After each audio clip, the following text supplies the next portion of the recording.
Deputy స్పీకర్‌గా position తీసుకున్నప్పుడు, మీరు అసలు ఆంధ్రప్రదేశ్‌ని నేను ఇలా చేద్దాము అనుకున్న ఒక కోరిక ఏమన్నా మీ మనసులో ఉందా? అంటే డిప్యూటీ స్పీకర్ ఆర్ స్పీకర్ వాళ్ళు ఆంధ్రప్రదేశ్‌ని ఏమి చేయలేరండి. ఓకే. ఏమి చేయలేరు. Okay. Respectable post, constitutional post. But they will not be able to change anything. But అసెంబ్లీని సజావుగా నడిపించటం హ్మ్. అంటే ప్రజలకి చాలాసార్లు కొన్ని సంఘటనలు చూసిన తర్వాత అసెంబ్లీ అంటే ఏంట్రా మరి ఇలా కొట్టుకుంటారా? హ్మ్.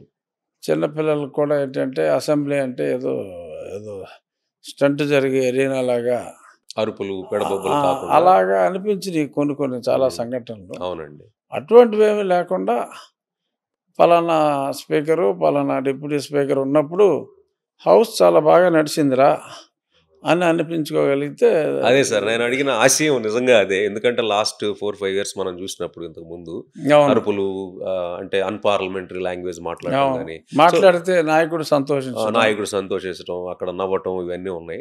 సో అవి లేకుండా ఉండాలంటే ఏమన్నా ఉన్న వాటిని ఫాలో అయితే సరిపోతుందా? మీ దృష్టిలో మీరు సభాపతి గారితో మాట్లాడి లేదు మనం కొన్ని మార్పులు, చేర్పులు చేయాలి. అంటే అసెంబ్లీ ఏమి అనేది ఒక లేదండి. అంటే దేవాలయము మనం అనేది స్ట్రిక్ట్‌గా ఉండాలి. ఆ! ఎవరైనా సరే.